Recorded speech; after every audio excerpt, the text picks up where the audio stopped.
ہمارے پاس تو وہ کر دیکھو، تو وہ تو بات ہی نہیں ہے، وہاں کیا تدبیریں اور وہاں کیا کریں گے۔ عزیزان من، ہم آخری مراحل میں آ رہے ہیں قرآن کریم کے، پتہ نہیں زندگی کا، پھر ان چیزوں کو ذہن میں رکھیے کہ یہ چیزیں اس دنیا کی کشمکش کے متعلق ہیں۔ ویل یومئذ للمکذبین، پھر وہ جو تم تکذیب کیا کرتے تھے، جھٹلایا کرتے تھے کہ نہیں صاحب ہماری اس قسم کی روش کا نتیجہ تباہی کیسے ہو سکتا ہے، ہم نہیں مانتے اس کو، جھٹلایا کرتے تھے، آج دیکھ لیا تم نے کہ اس کا نتیجہ کیا ہوا، آج تباہی سامنے آ گئی نا تمہارے۔ اور اس کے مقابل میں ان المتقین فی ظلال وعیون وفواکہ مما یشتہون، دوسرا گروہ متقین کا ہے۔ بڑی جامع اصطلاح ہے قرآن کی،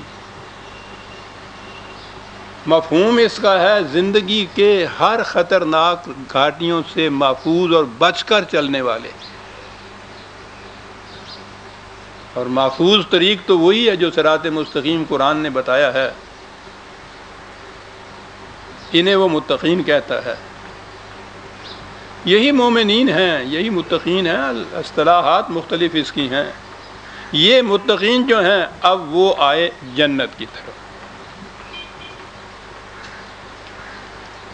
وہی تشبیہات قرآن نے جو کہا ہے کہ تمثیلی انداز سے جنت کا ذکر کیا گیا ہے، لیکن جو جنت یہاں ملی تھی ان لوگوں کو، اس میں تو یہ چیزیں محسوس طور پر سامنے آئی تھیں۔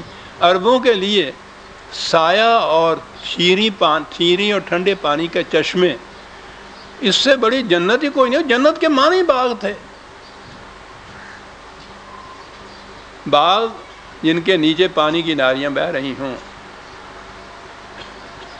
گھنے سائے، شیریں پھل جھکے ہوئے ہر ایک کی دسترس میں، یہ چیز تھی جو جنت، یہ ملی ان لوگوں کو، جن کے ہاں آج بھی جا کے آپ دیکھیے مکہ معظمہ اور اس کے گرد ایک درخت نظر نہیں آئے گا، گھاس کی پتی نظر نہیں آئے گی، وادی غیر ذی زرع پہلے دن سے جو تھی آج بھی وہی کچھ ہے وہاں۔ انہیں پھر ایسی زمینیں ملی کہ پوچھئے نہیں پھر کہ ان کی خوشگواریوں کی کیا کیفیت تھی۔ ظلال وعیون، میں پھر عرض کر دوں اس میں کہ یہ معاشرہ اگر متقین کا ہو جائے تو یہی دنیا، یہی ارض جنت بن سکتی ہے۔ آپ سوچئے ایک معاشرہ جس میں کسی اجنبی سے آپ ملیں تو آپ اس سے کہیں کہ السلام علیکم، میں تمہاری سلامتی کا خواہاں ہوں، اور یہ منافقت سے نہ ہو، یقینی طور پر اسے معلوم ہو، وہ اعتماد کرے اس کے اوپر، قابل اعتماد ہو، جاننے والا ہی نہیں، ہر اجنبی سے بھی یہ کہا جائے اور وہ اس کے ریسپروسٹی مقابل سے وہ کہے وعلیکم السلام، میں تمہاری سلامتی کا خواہاں ہوں۔ دو ملنے والے ایک دوسرے کو اعتماد میں لے رہے ہیں کہ میں تمہاری سلامتی کا خواہاں ہوں۔ کیفیت آپس میں رابطے کی یہ کہ جو سرون علی انفسہم ولو کان بہم خصاصہ، یہ خود تنگی ترشی میں گزارا کر لے گا، اس کی ضرورت کو مقدم سمجھے گا۔ قرآن میں جنتیوں کے متعلق خصوصیت یہ کہ کسی کے دل میں چھپی ہوئی کوئی ایسی بات نہیں ہوگی جو وہ دوسرے سے چھپا کر رکھنا چاہے۔ اللہ اکبر۔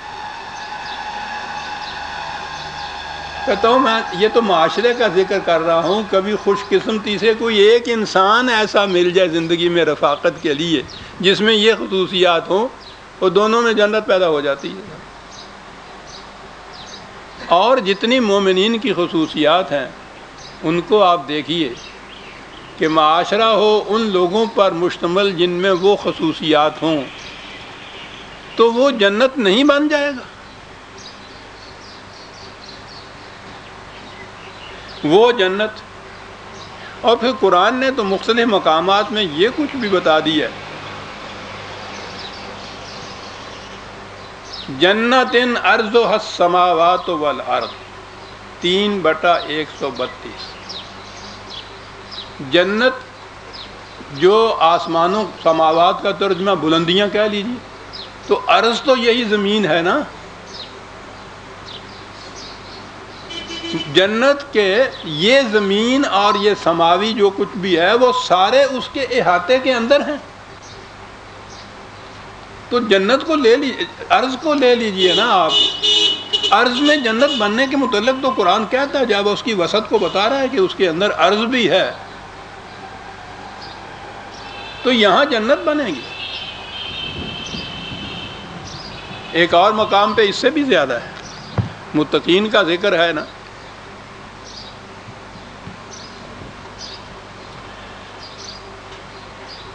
یہ ہے 50/31 50/31. بڑی عجیب آیت ہے.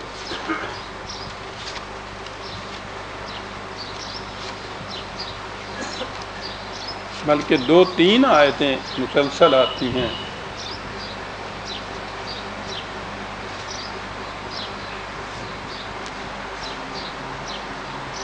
جنت کے متعلق ہے وَأُزْلِفَتِ الْجَنَّةُ لِلْمُتَّقِينَ غَيْرَ بَعِيدٍ.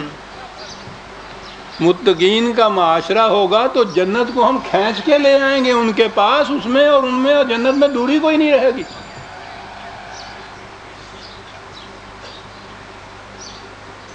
اگر یہ معاشرہ جنتی نہیں بن جائے گا اور ان کی وجہ سے یہ ارض جنت نہیں بنے گی تو یہ پھر کیا معنی ہے اس کے؟ قریب تر کر دی جائے گی جنت، اس میں بعید بعد رہے گا نہیں.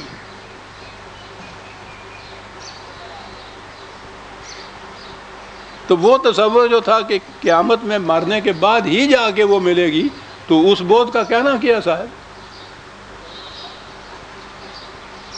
یہاں تو کسی کو ملے گا ہی نہیں. زاہد نہ خود پیو نہ کسی کو پلا سکو، کیا بات ہے تمہاری شراب طہور کی. بعید بعد نہیں ہے، غیر بعید. ازلفت الجنت للمتقین غیر بعید. ہذا ما توعدون. وہ ہذا کیا کہ تو یوں بتا رہا ہے. اب ہمارے ہاں کیونکہ اس کا تصور ہی نہیں ہو سکتا تھا، یہ سارا کچھ ہوگا کہ یہ وہاں کہے گا اللہ میاں ان سے، یہاں نہیں کچھ کہہ رہا ہے. یہاں قریب نہیں آئے گی وہ جنت.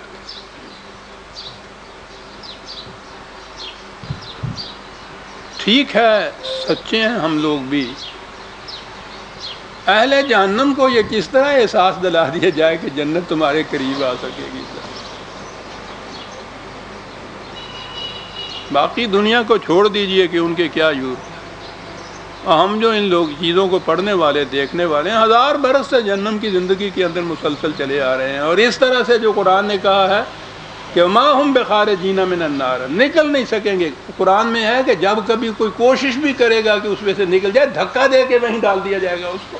نکلنے کی گنجائش نہیں ہوگی اس جہنم سے. دھکا دے کے وہیں. جو قوم 1000 برس سے اس طرح جہنم میں آیا، وہ یہاں کی زندگی کی جنت کے متعلق کیا سمجھے اور کیا اعتبار کر لے. ساتھ متقین کا ہی لفظ ہے کہ جنت کو ان متقین کے معاشرے کے قریب لایا جائے گا اور بعد نہیں رہے گا، ان دونوں کے درمیان کوئی فاصلہ نہیں رہے گا. سب سے بڑی خصوصیت کیا بتائی؟ وَفَوَاكِهَ مِمَّا يَشْتَهُونَ. لفظی ترجمہ تو یہی ہے کہ وہ پھل جنہیں وہ پسند کریں گے. کلو واشربو ہنیم، کھاؤ پیو نہایت خوشی سے. بظاہر تو یہ بات عزیزان من اتنی ہے کہ مختلف قسم کے پھل ان میں سے جو پسند کرو کھا لو، لیکن یہ تو بڑی دور کی بات ہے جو قرآن کہہ گیا ہے.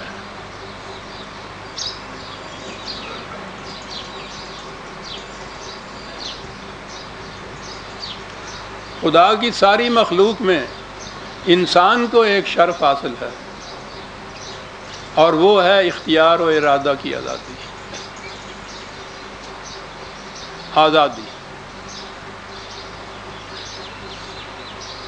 اب آپ